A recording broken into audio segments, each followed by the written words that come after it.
Session के साथ में श्रीमद् भगवत गीता की थी, बात कर रहे थे हम। उसमें से जो पहला अध्याय है अर्जुन विषाद योग, वो हमने देखा था।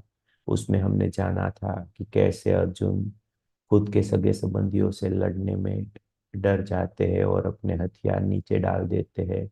वैसे हम भी हमारे जीवन में जब ध्यान मार्ग में आते हैं तो हमारे ही भीतर की कुछ अच्छाई या बुराइयों को जान लेते हैं। तब हम भी थोड़ा घबरा जाते हैं और खुद की बुराइयों से लड़ने में थोड़ा कतराने लगते हैं। तो इसी भाव को और आगे बढ़ाते हुए जो श्रीमद् भगवत गीता का दूसरा अध्याय है सांख्य योग, जहाँ पे हमारी जो हायर सेल्फ है वो हमारी लोअर सेल्फ को समझाती है कि ये दुनिया में जो भी है स्थित सब कुछ काल्पनिक है, उसमें ज्यादा इन्वॉल्व नहीं होना है। तो इसी भाव के साथ में जो भगवान श्री कृष्ण है वो अर्जुन को सब बातें बता रहे हैं। ये शरीर नाशवंत है, उसके भीतर की आत्मा हमेशा के लिए है, उसको कोई भी मार नहीं सकता। तो उसके दूसरे अध्याय जो सांख्य योग है उसके 1 से लेके 19 श्लोक हमने पहले ही देख लिए थे। उसी श्रृंखला को और आगे बढ़ाते हुए आज श्रीमद् भगवद गीता के दूसरे अध्याय सांख्य योग के 20वें श्लोक की बात करेंगे हम।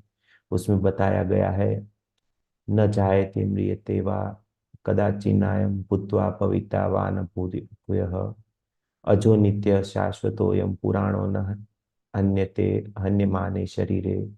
मतलब कि भगवान श्री कृष्ण अर्जुन को बता रहे हैं, यह जो हमारा शरीरी आत्मा है वो न तो जन्म लेता है और ना तो कभी मरता है, तथा यह उत्पन्न होकर फिर होने वाला नहीं है, क्योंकि यह जन्म रहित है, नित्य रहने वाला है, शाश्वत है और पुरातन है।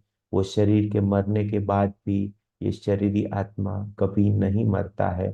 तो वही अर्जुन को बता रहे हैं कि आप युद्ध करो, अगर आपके द्वारा कोई मर भी जाए तो सिर्फ उनके शरीर मरेंगे और कोई भी नहीं मरेगा। तो हम भी जब हमारे ध्यान मार्ग में आगे बढ़ते हैं तो हमारे भीतर के सभी बुरे भावों से धीरे धीरे हमें लड़ना ही होगा, उन सभी से ऊपर बढ़ना ही होगा और आगे बढ़ना ही होगा।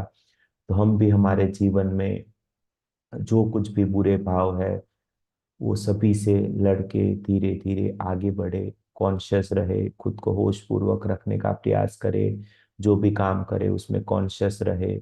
और जो भी अपने भीतर कुछ भी बुरे भाव है तो उनसे लड़के धीरे धीरे उनको दूर भगाने के प्रयास करेंगे और हमारे जीवन में आगे बढ़ते रहेंगे।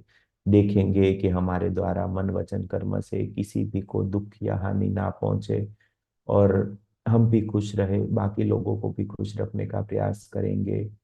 तो बस इसी भाव के साथ में आज का जो हमारा ध्यान और गीता सेशन है